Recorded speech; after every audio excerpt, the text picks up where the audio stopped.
In a recent short, Gavin Ortlund was at it again on icon veneration and made an analogy between walking out and seeing that the sky is blue and that Nicea 2 is false, that we can see as clearly that Nicea 2 is false. He made reference again to Richard Price.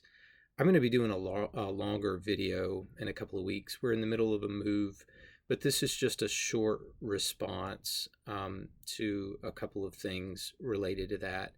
Richard Price's work, based on his claims, is based on a German scholar named Hans George Thummel.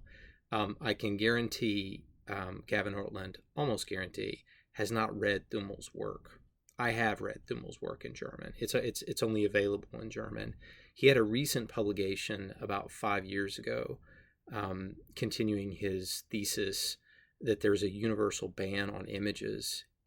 He said it about ancient Judaism, rabbinic Judaism, and then also about early Christianity.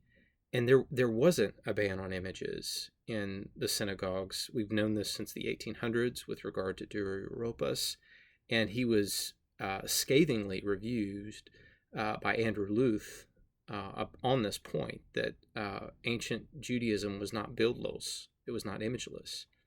So his scholarship on this is ridiculously weak, and it's that scholarship that Richard Price is leaning on in the claims that he's making. Richard Price is not a patristic scholar. He doesn't know, he's not worked through the evidence, he's not worked through the arguments, he's not a patristic scholar.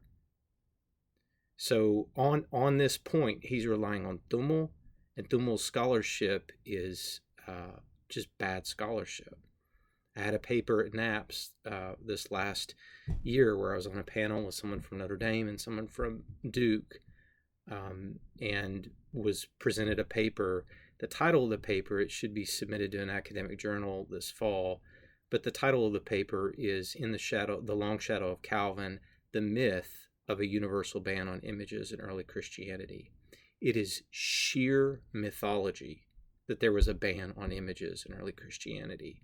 That is what Nicea 2 is responding to, because the iconoclasts are claiming that they have the apostolic position that there was a ban on images, that images have to be restricted and prevented from being in a cultic setting. They can't be welcomed in any way. So that's what Nicea 2 is responding to. Gavin is prone to anachronism. He's not a patristic scholar. I don't see him at NAPS. He's not there. And Richard Price is relying on someone who's writing in German, who is a lousy patristic scholar, who is working in the long shadow of Calvin, just like Gavin Ortlund is. And just like Calvin didn't know what he was talking about Nicea 2, Gavin Ortlund has no clue what he's talking about with regard to Nicea 2.